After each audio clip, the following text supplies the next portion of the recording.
નમસ્કાર, આપ જોઈ રહ્યા છો નેશન પ્લસ ન્યૂઝ. હું છું આપની સાથે હેતલ ભગત.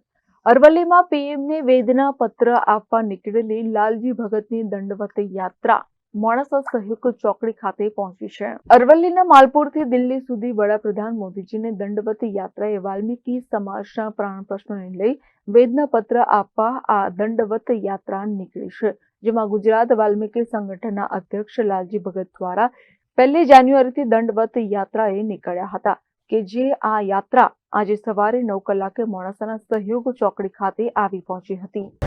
ગુજરાતના તમામ વાલ્મીકી સમાજના જે પ્રાણ પ્રશ્નોને લઈ વારંવાર સરકારશ્રીને લગભગ 5 વાર હું સરકારશ્રીને રજૂઆત કરી હતી. એક વખત હું માલપુરથી દિલ્હી ચાલતો ગયો હતો, ત્યારબાદ માલપુરથી ગાંધીનગર દંડવત પ્રણામ યાત્રા કરી હતી તાજપુર સુધી.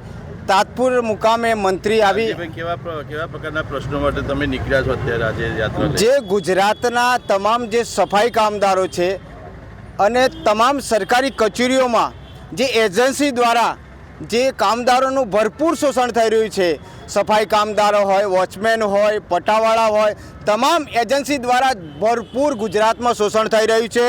એ કામદારને લઘુત્તમ વેતન મળતું નથી, પીએફ મળતું નથી. તો અમે સરકારશ્રીને વિનંતી કરીએ છીએ કે સરકાર જો એજન્સીને જે પગાર ચૂકવવામાં આવે છે તો ડાયરેક્ટ કામદારના સીધો એમના ખાતામાં પગાર આપે એવી વિનંતી છે.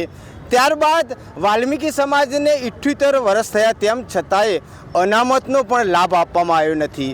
જો પટેલ સમાજને 10% અનામત આપવામાં આવે તો એ રીતના અમારા વાલ્મીકી સમાજના જ્યારે 2 જગ્યાઓ આપવામાં આવી હતી, 2% અનામત આપવામાં આવી હતી, પણ 2012ની અંદર રદ કરવામાં આવી હતી આ સરકાર દ્વારા. તો એ પુણ્ય ચાલુ કરવામાં આવે. નગરપાલિકાઓમાં જે સફાઈ કામદારો છે, જ્યારે ભરતી પ્રક્રિયા થાય, વર્ષોથી કામ કરતા હોય, ત્યારે રોસ્ટરનો મુદ્દો લઈ અને આ સફાઈ કામદારોને વેગળા રાખીને અન્ય લોકોને લેવામાં આવે એ દુઃખભરી બાબત છે. ગ્રામ પંચાયતોમાં ફક્ત ને ફક્ત 50 રૂપિયા રોજ આપવામાં આવે છે. લઘુત્તમ વેતનનો ભંગ થાય છે. સરકાર મોટા પરિપત્રો બહાર પાડવામાં આવે છે, પણ કામદારને ન્યાય મળતો નથી.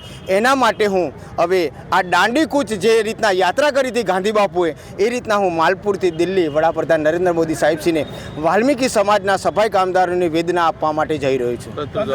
કોઈ પણ સમજાવટ માટે આટલા દિવસ થયા કોઈ તંત્ર પણ હજુ સુધી કોઈ ધ્યાન દોર્યું નથી. આજે મુલાકાત પણ કરવામાં આવી નથી. Kapil Patel, nation plus news, Aravalli. સમાચારોના સતત અપડેટ મેળવવા માટે અમારી નેશન પ્લસ ન્યૂઝની યુટ્યુબ ચેનલને સબસ્ક્રાઇબ કરો, બેલ આઇકન દબાવો અને જોડાયેલા રહો ફેસબુક, ઇન્સ્ટાગ્રામ અને ટ્વિટર પર.